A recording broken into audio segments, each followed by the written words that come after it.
کامیابی یہ نہیں ہے کہ ہم نے دوست و احباب کے ساتھ پوری زندگی گزار دی ہے، کامیابی اس کا نام نہیں ہے، بلکہ حقیقت یہ ہے میرا رب قرآن کریم کے اندر فرماتا ہے ہاں ہم تمہیں کو کامیاب کریں گے، شرط یہ ہے کہ تم سچے مسلمان بن جاؤ، شرط یہ ہے کہ اچھے مسلمان بن جاؤ۔ جب تم اچھے مسلمان بن جاؤ گے رب تمہیں کامیابی عطا فرما دے گا، رب کامیابی ہمیں عطا فرمائے گا اگر ہم سچے مسلمان بن جائیں گے، اگر ہم اچھے مسلمان بن جائیں گے۔ رب ارشاد فرماتا ہے، رب کا وعدہ ہے کامیاب وہی ہوگا جو سچا مسلمان ہوگا۔ کامیاب بننے کے لیے تمہیں قرآن کو پڑھنا پڑے گا، کامیاب بننے کے لیے تمہیں حدیث کو پڑھنا پڑے گا، کامیاب بننے کے لیے تمہیں علماء سے محبت کرنا پڑے گی، کامیاب بننے کے لیے علماء کے دامن کو تھامنا پڑے گا۔ اے لوگوں، ادولی کے غیور سنی مسلمانوں، اگر کامیاب بننا چاہتے ہو، اپنے بچوں کو کامیابی کا دامن ہاتھ میں دینا چاہتے ہو، تو پھر سید عارف صاحب کے مدرسے میں بچوں کے لے کر آ جاؤ اور ہاتھ میں ہاتھ دے کر یہ کہو حضرت یہ بچہ میرا ہے، مدرسہ تمہارا ہے اور کامیاب بنانا کام تمہارا ہے۔ ماشاءاللہ ماشاءاللہ، نعرہ تکبیر، نعرہ رسالت، علماء اہل سنت، جشن غوث الورا، نعرہ تکبیر، نعرہ رسالت۔ آپریٹر صاحب ایکو ہلکا کر دیجئے گا، ایکو ہلکا کر دیجئے گا آپریٹر صاحب، اگر ہوں سسٹم پر تو اس کو آواز بڑھا دیجئے گا، ایکو ہلکا کیجئے گا۔ حضرات، کامیابی کا نام یہ نہیں ہے کہ ہم نے بڑا موبائل چلا لیا، کامیابی کا نام یہ نہیں ہے کہ ہم نے رات بھر جو ہے نیٹ کو چلایا ہے، آج ہم کو صرف فکر یہ ہے کہ ہمارا نیٹ نہیں چلتا ہے۔ اور لوگوں سنو تو صحیح، آؤ میں تم کو پیغام دیتا چلو، ہم کو قرآن کی تعلیم حاصل کرنا پڑے گی، ہم کو مدرسوں میں جانا پڑے گا، علماء سے محبت کرنا پڑے گی، اس کے بعد کہیں ہمیں کامیابی ملے گی۔ الحمدللہ ہم سچے ہیں، میرا رب سچا ہے، قرآن سچا ہے، صاحب قرآن سچا ہے، قرآن لانے والا جبریل سچا ہے، ہمارا ایمان یہ کہتا ہے، ہمارا ایقان یہ کہتا ہے۔ لوگوں آج نہ جانے کتنی جماعتیں ایسی موجود ہیں وہ بھی یہ جو آپ کو تبلیغ کرتی ہوئی نظر آتی ہیں، چلو مسجد میں چلو دین کی باتیں ہونا ہے، چلو مسجد میں چلو دین کی باتیں کہنا ہے۔ آپ نے کہا کہ ناپاک ہیں، جماعت کہتی ہے کوئی بات نہیں ہے، چلو دین کی ہی تو باتیں ہیں۔ صاحب میرا ایمان یہ کہتا ہے، میرے مصطفیٰ کی شریعت یہ کہتی ہے، ناپاک آدمی نہ مسجد جا سکتا ہے، نہ خانہ کعبہ کا طواف کر سکتا ہے، نہ قرآن کریم کو ہاتھ لگا سکتا ہے۔ الحمدللہ مسلمانوں، ہم سچے ہیں، میرا رب سچا ہے، قرآن لانے والا جبریل صاحب قرآن محمد رسول اللہ سچے ہیں۔ پتہ نہ مقصد یہ ہے، آج سے 1450 سال قبل کی بات آؤ تمہیں بتاتا ہوا چلو، جب مکہ کے اندر، جزیرہ عرب کے اندر مسلمانوں، جب قرآن کی پہلا ٹکڑا، پہلا حصہ، قرآن کی پہلی آیت، پہلی سورت نازل ہو رہی تھی، تو بتانا مقصد یہ ہے، قرآن کی پہلی آیت اعلان کیا کرتی ہے اقرا پڑھیے۔ اور لوگوں سنو تو صحیح، تو جو عرب کا حال تھا، جو عرب کا ماحول بنا ہوا تھا، تو بتانا مقصد یہ ہے، سب سے پہلا قرآن کا حصہ نازل ہونے والا، قرآن کا جز نازل ہونے والا ہمیں پڑھنے کی تعلیم دے رہا ہے، ہمیں پڑھنے کا حکم دے رہا ہے۔ تو بتانا مقصد یہ ہے، تھوڑی دیر توجہ کیجئے گا، میری طرف دھیان دیجئے گا عزیزان ملت اسلامیہ، کیا عرب کا سب سے بڑا مسئلہ تعلیم کا تھا؟ کیا سب سے بڑا مسئلہ تعلیم کا تھا؟ بتانا یہ چاہتا ہوں کہ جو قرآن کریم سب سے پہلے تعلیم ہمیں پڑھائی کی دے رہا ہے، بے شمار بڑے بڑے مسائل پھیلے ہوئے تھے، عرب کے اندر صرف تعلیم کی بات نہیں تھی، عرب کے اندر زناکاری عام ہو رہی تھی، زنا کا مسئلہ عرب کے اندر تھا۔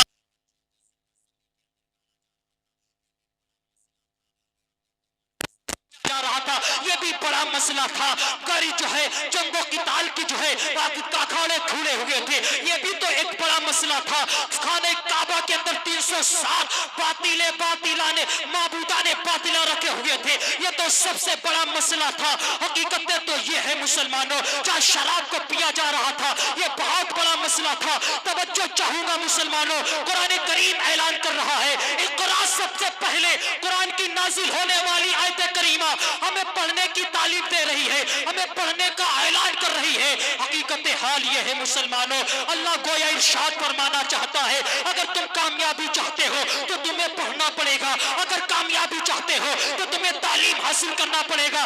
اگر چاہو حشمت چاہیے تو تمہیں پڑھنا پڑے گا. حکومت چاہتے ہو تو تمہیں پڑھنا پڑے گا. اگر رفاقتیں چاہتے ہو تو تمہیں پڑھنا پڑے گا. خلبتیں چاہتے ہو تو تمہیں پڑھنا پڑے گا. رب کی رضا چاہتے ہو تو تمہیں پڑھنا پڑے گا.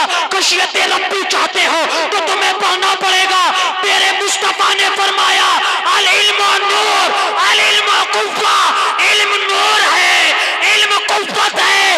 پڑھتے تم جاؤ طاقت تمہیں ملتی جائے گی، پڑھتے تم جاؤ نور تمہیں ملتا جائے گا. یہی ہے آرزو تعلیم قرآن عام ہو جائے اور پرچم سے اونچا پرچم اسلام ہو جائے. ماشاءاللہ ماشاءاللہ، زندہ باد زندہ باد. نعرہ تکبیر، نعرہ رسالت، علماء اہل سنت، جشن غوث الورا. نعرہ تکبیر، نعرہ رسالت.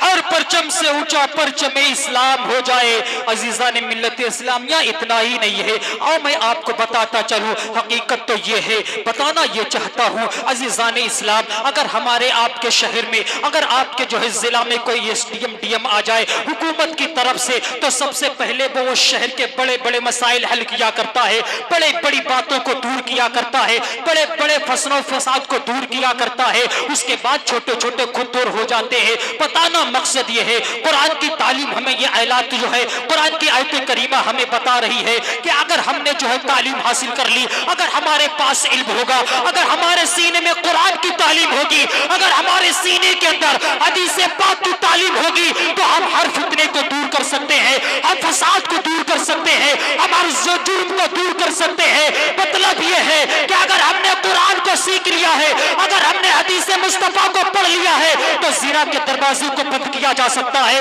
جوہ کے دروازے کو بند کیا جا سکتا ہے، شراب کے کارخانے میں تالا لگایا جا سکتا ہے. ہم ہر فساد کو دور کر سکتے ہیں، باطل معبودان باطلہ کو نکال کر باہر کیا جا سکتا ہے. لوگوں ہمیں پڑھنے کی ضرورت ہے. اگر ہم آج تعلیم حاصل کریں گے ہر میدان میں کامیاب ہوں گے، ہم تعلیم حاصل کریں گے ہر موڑ پر کامیاب ہوں گے.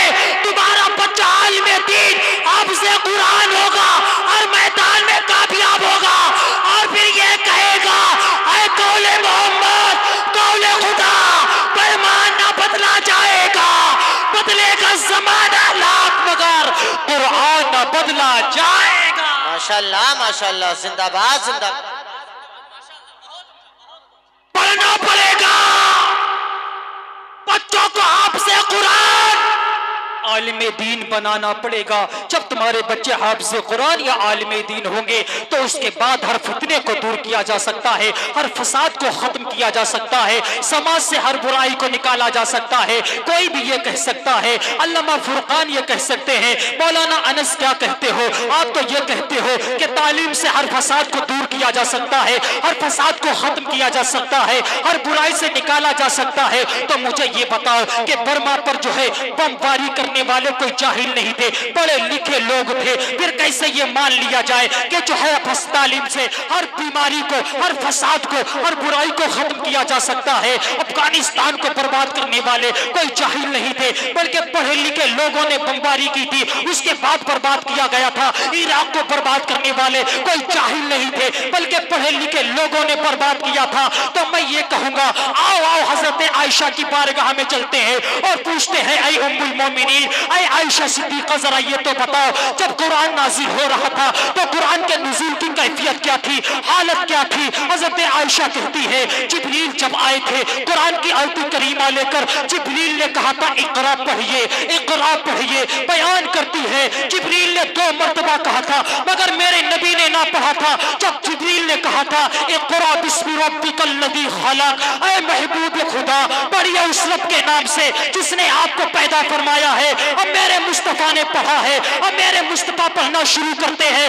گویا ہمیں راستہ مل گیا ہے، ہمیں تعلیم مل گئی ہے. جہاں تعلیم صرف پیٹ کے خاطر ہوا کرتی ہے، وہاں فساد ہوا کرتا ہے، وہاں لڑائی ہوا کرتی ہے، وہاں جھگڑا ہوا کرتا ہے، وہاں قتل و غارت ہوا کرتی ہے. جہاں تعلیم رب کے نام سے ہوتی ہے وہاں فساد نہیں ہوتا ہے، وہاں برائی نہیں ہوتی ہے، وہاں فتنہ نہیں ہوتا ہے. وہاں فتنے کو ختم ختم کیا جا سکتا ہے۔ صدیق اکبر کی یہاں تعلیم ہے مگر رب کے نام سے ہے، وہاں فساد نہیں ہے۔ عمر فاروق اعظم کے یہاں تعلیم ہے مگر رب کے نام سے ہے، وہاں فساد نہیں ہے۔ حضرت مولا علی کے یہاں تعلیم ہے مگر رب کے نام سے ہے، وہاں جو ہے فساد نہیں ہے۔ حضرت امام اعظم ابو حنیفہ کے یہاں تعلیم ہے مگر رب کے نام سے ہے، اس لیے فساد نہیں ہے۔ غوث اعظم کے یہاں تعلیم ہے رب کے نام سے ہے، اس لیے فساد نہیں ہے۔